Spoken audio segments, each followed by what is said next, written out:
on the big screen. It was, Thanks. Thank you.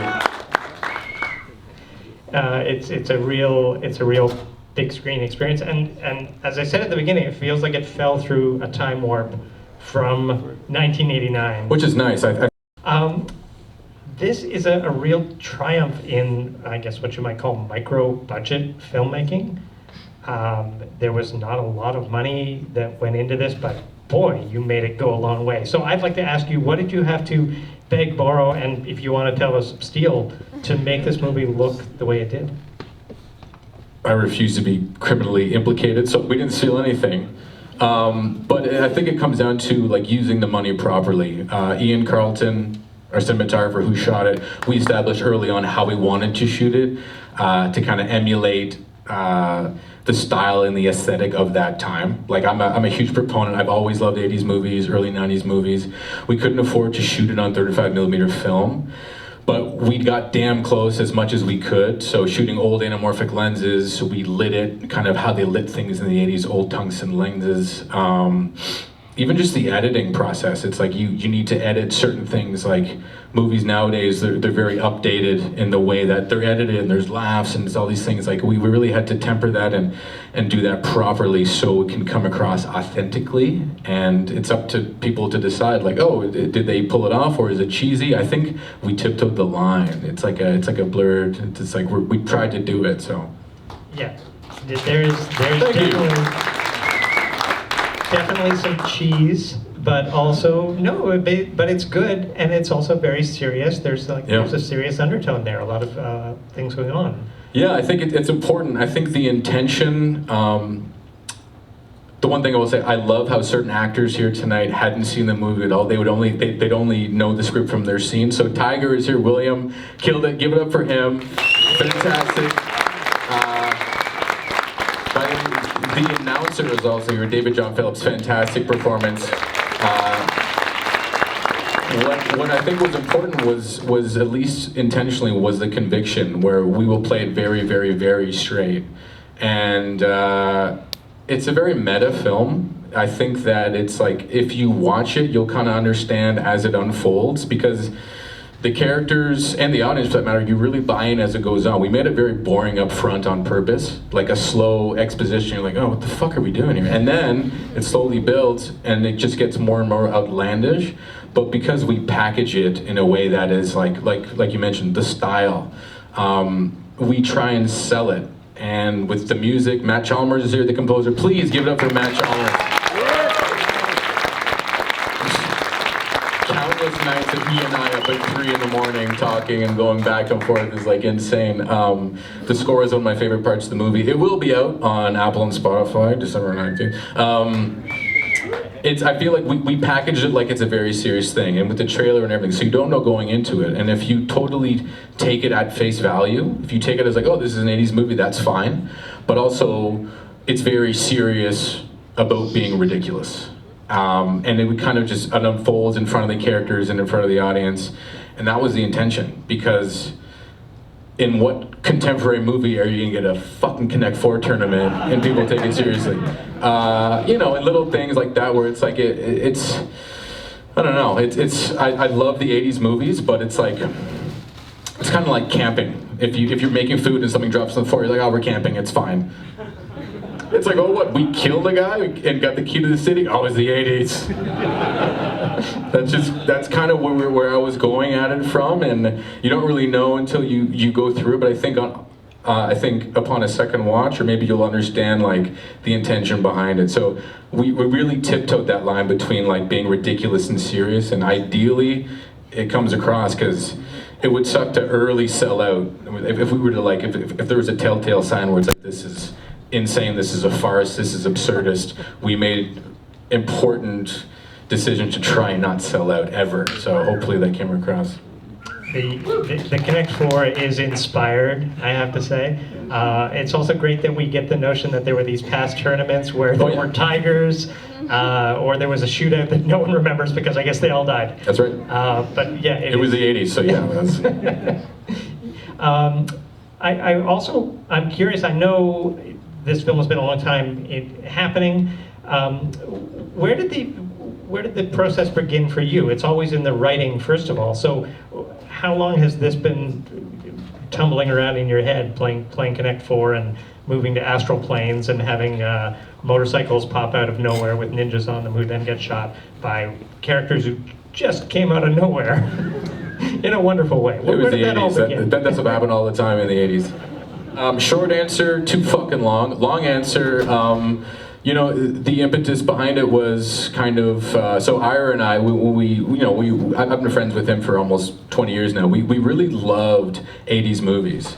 And I think the thing is with Toronto is that it always was a setting for all these 80s movies, but always masquerading for a different city. It was Chicago, it was New York, with Gotham City, whatever. So we were like, hey, we never really got that like quintessential 80s movie. Of course, aside from, of course, Cronenberg, Videodrome, which we directly reference, is set in Toronto, but all those other movies, The Fly, everything after that it's just filmed here, but you know, not set here.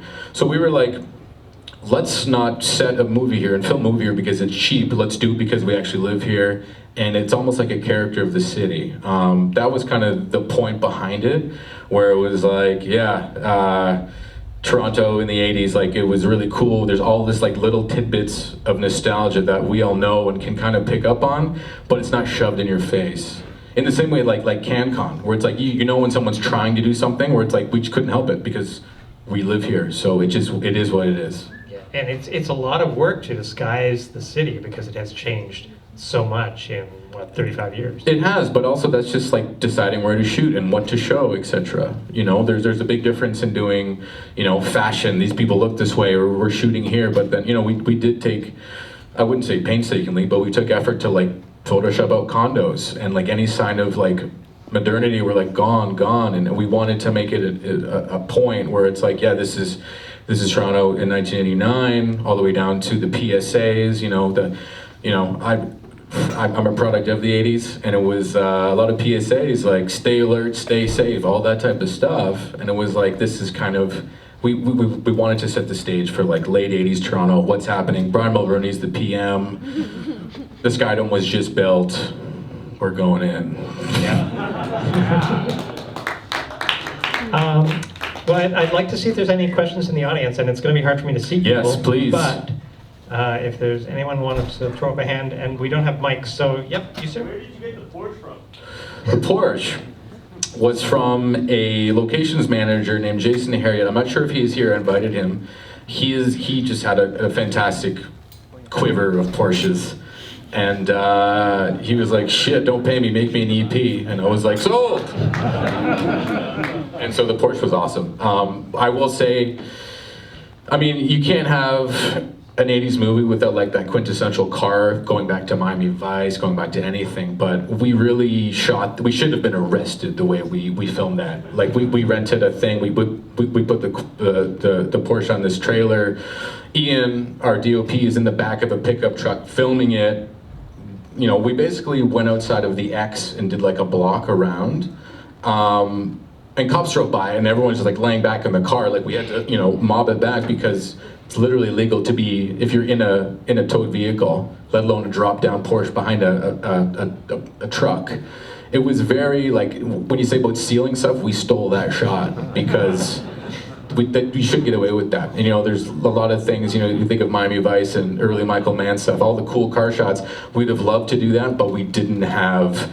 I mean, Meg Finley is here, who was our first AC. She's fantastic, but like, it was fucking sketchy. we all could have been arrested. So you have now admitted to some crimes, but again, it was the 80s. That kind of thing happened all the time then. So you're just picking up on that ethos. I didn't say that. Anybody else? Yep, a couple rows further back. What was the first scene that you shot? Shit, the first scene that we shot was breakfast at the Skyline in Parkdale. Any particular reason why that? I guess you got to start somewhere. It was the morning. Okay. Yeah, on the edge. I got like a Power Rangers vibe around it. I was wondering if it's like an anime or something. That's Power Rangers, no. Anime, yes. Which one? Well, many animes. I think for, you know, growing up, it's funny, I spent some years in my my formative years in Geneva, Switzerland, and they got Japanese stuff before North America did. So I got like Dragon Ball Z in the early 90s. They didn't reach North America or Canada until like the very late 90s. So I was in on it quick, and it just kind of was very cool to me. So Dragon Ball Z was a big one. In terms of that whole astral plane scene, the way it's shot, the way it's edited, was very based on like anime, where it's like, yeah, we didn't, we could have made it really cheesy, and we ended up not and going for it. Like Fang, who's here by the way, give it up for Victor. Fang is here, dwelling, he's probably up here, he's somewhere. Victor is here, he's gonna come down, but not low-key, high-key Jack. Like, he sells that because he really, like, you think of him as like a villain, an 80s villain. Very, very much so. Was there a lot of improv in this production, or were they sticking really close to the script? There are some scenes that have a lot of improv, and most of it not so. For example, the basketball scene with Alan Shane Lewis, who, if you haven't recognized him, he hosts the Great Canadian Bake Off right now. Yeah. This dude, he's in Halifax right now, writing a show. He's a comedian, he's fantastic. We did rehearsals with him to rehearse the basketball plays. And I would send him like White Man Can't Jump and other like 80s basketball movies. And then a lot of it, like, his own stuff we just left in the cut. There are some things here and there, but mostly it was to the script where it's like, this is here for a reason. And as absurd as the movie is, most stuff is there for a reason, I think. I felt that that line in the beginning of the tournament where he's calling for quiet and then just bellows out to silence the room, and then comes back with "great." That was improv, yes. So David John Phelps, who is here, this guy's played Macbeth. Like, he is fantastic, like Shakespearean, fantastic. I'm not sure if he's here. Are you still here, David? There he is. Yes. I felt so bad because the second day we brought him up, we were up on the bridle path where, like, the mansion where, like, the underground kind of crazy hospital stuff. He sat there for 13 hours and had 2 lines. And he was like, and I was like, I'm sorry, man, like, there's nothing we can do, but he just hung out, and he's fantastic. This guy should be, well, he will be a star. He's just very, like, I let him loose because he's so theatrically fantastic that, like, literally you're in a massive place with thousands of people and the spotlight's on him, he's gonna carry it. Like, that's just how it is. This sounds like it was a real labor of love for everybody. Well, we paid him. Okay. He was paid, but he did a fantastic job. I'm just trying to steer you into another crime. Oh, we didn't pay everybody. Anybody else question on that side there?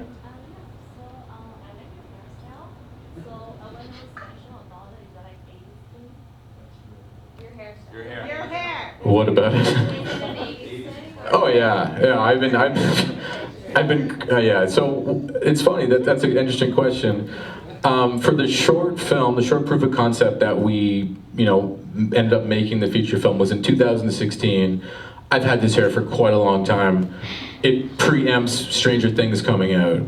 So, like, we shot this before that fucking kid came out, and he's like the hairdo.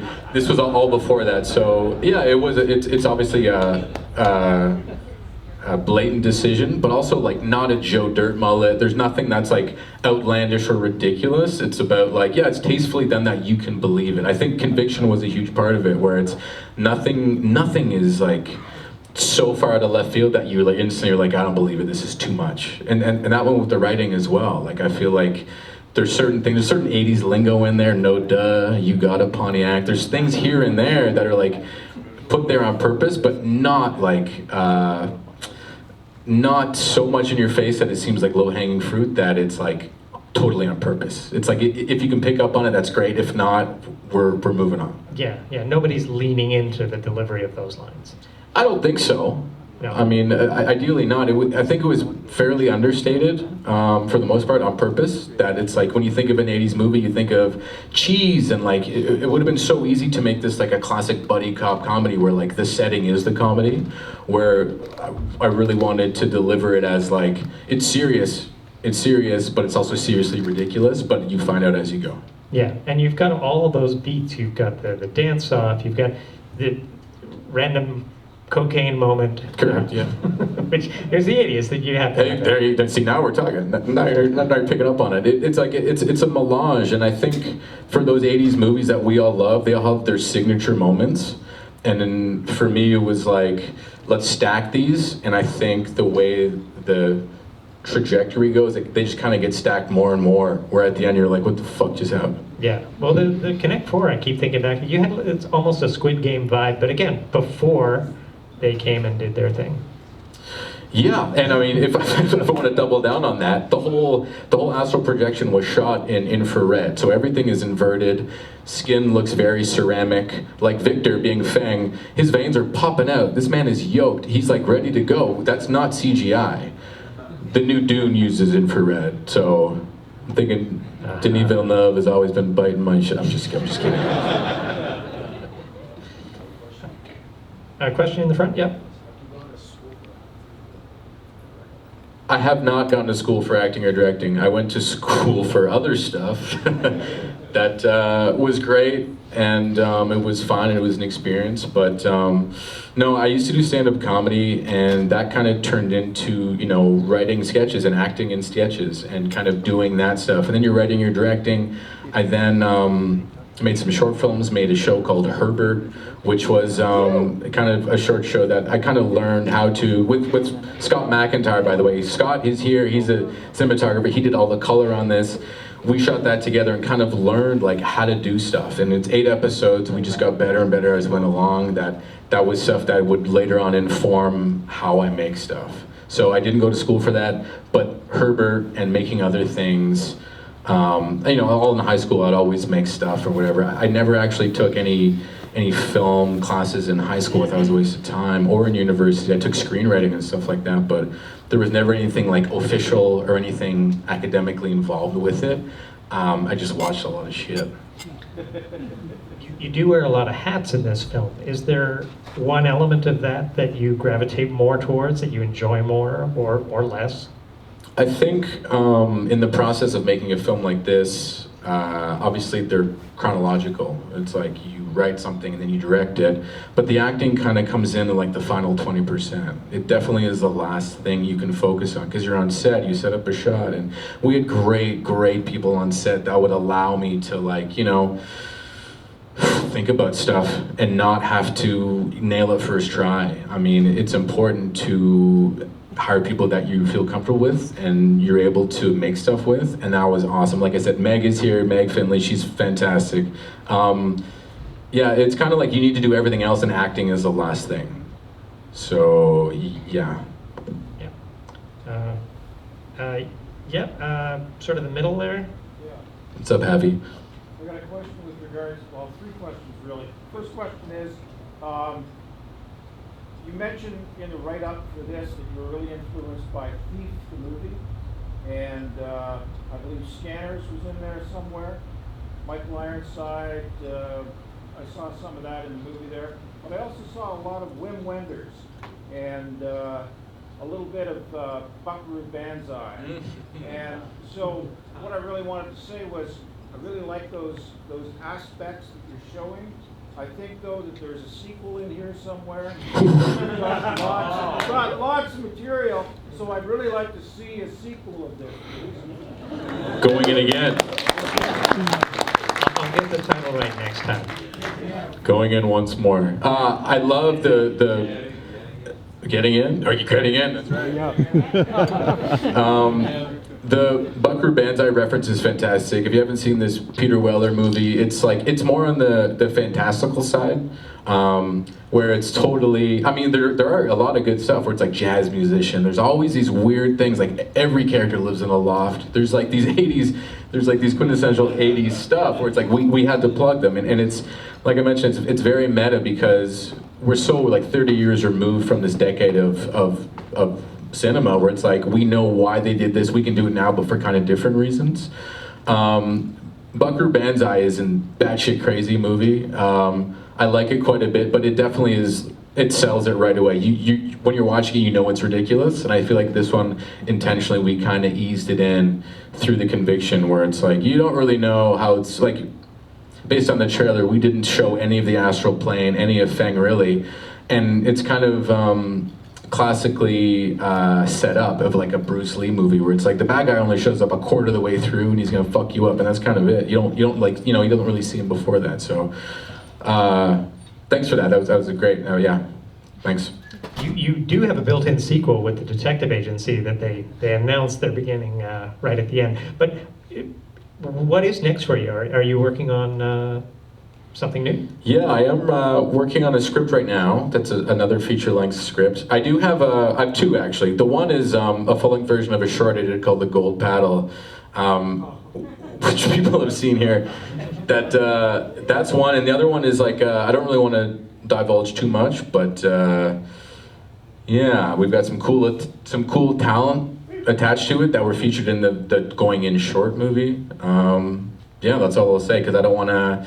It's weird. You don't want to divulge too much and let people kind of bite your shit, like Denis Villeneuve always bite my shit. So yeah, he's got spies everywhere. Too. Yeah, that's what I mean. He's French. Yeah. Can you tell us if you're thinking to delve into the past again? Ideally, and so it's all very based on on money. If you can afford to make something, I've obviously was such a fucking idiot that I was like, I'll make an 80s movie with no money. Like, that's super hard. I wouldn't do that again, just based on you can't close a set, you can't control every aspect of it to make it like it's the 80s. I would ideally like my next movie to be set in the late 90s, because I was more aware of that at the time in terms of like little things and the minutia. I think that'd be great. I mean, the Going In sequel could be 10 years later in 1999 when Y2K happens. Electric Circus. We're onto something. Just saying. Lev Gleason, who published his comics, who came on as EP for this movie, would love to make a comic book first. If it sells, I mean, we saw at the end they're basically comic book characters, so there's definitely a possibility. We'll see. Yeah, that's exciting. I think we had a question just behind the last question here. So much pressure. Oh. Great editing. It did not feel, I mean, it was 2.5 hours, 237 minutes, and it did not feel it was so quick. It was so tight. I'm wondering what was left on the floor though. Good question. So he asked, it was very tight, what was left on the floor? 5 years of my life.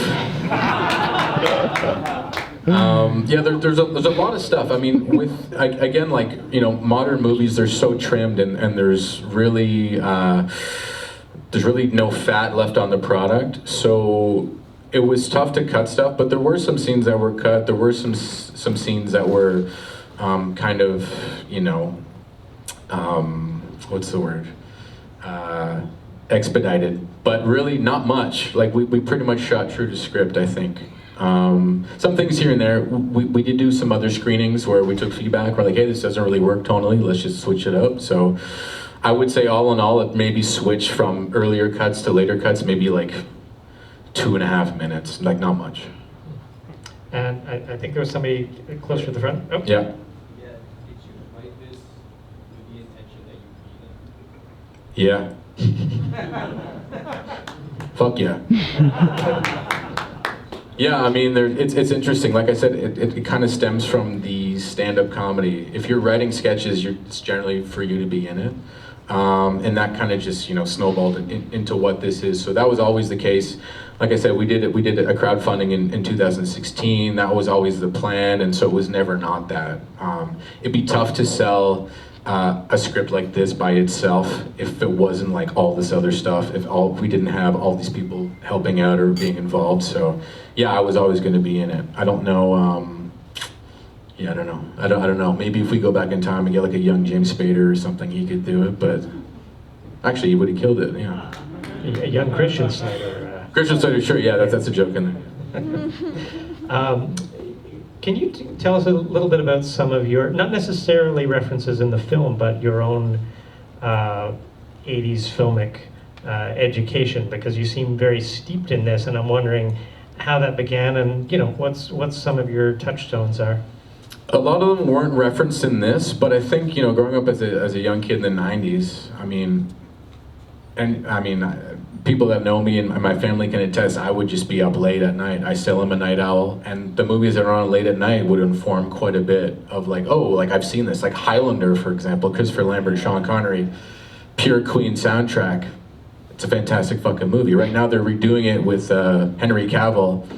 I don't know, but things like that, a lot of old Ridley Scott, a lot of old Michael Mann, stuff that was on TV. And it's interesting because when you watch stuff on TV late at night, when you're a little kid that you shouldn't be watching, it's not like crazy. I'm not on the porn channels. I'm watching like movies that are on like City TV or whatever, or Bravo, that they show like edited movies. But then once you get older, you're like, I like this. I want to see what this is about, and you might rent it properly. So Blockbuster was like the jam when it was time to like, hey, I want to watch this. I've seen tidbits of this. I still have a VHS player now. I still get movies at Valley Village all the time. It's a weird like time capsule because as though, you know, when you watch these old movies, they're cropped to your TV, you know, 4:3, so you lose so much data. So all these beautiful movies like a Michael Mann movie or a Ridley Scott movie, they're so fantastically staged and the composition is so nice. You watch it on like the worst version, but it's still awesome when you see it for the first time.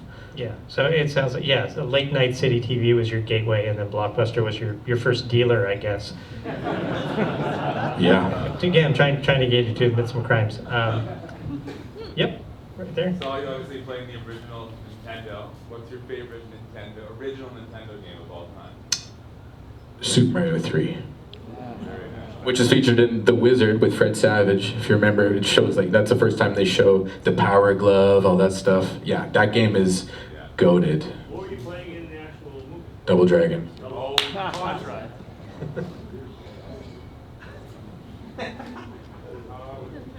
So, was a demand con written into the script, or did it just happen to be that the supporting actor was Jamaican?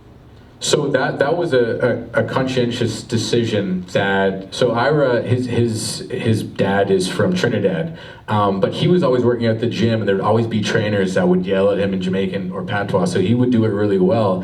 We're like, hey man, let's do this. And so it was a decision to write it into the script, but then it was also levels like, do you just speak your dialogue English with a version? Do you do full-on patois where, you know, it's harder to understand, or do you like a happy medium? And we settled for a happy medium, and that was some of the improv too, where it's like this can go here, this can go there. So it was like a happy medium where it made sense. I feel like that was his accent was more identifiable to people in Toronto, especially. That's like, hey, this is cool. We all know people and love Jamaican people. That, by the way, Jerk King right there. That's where I'm going next. So.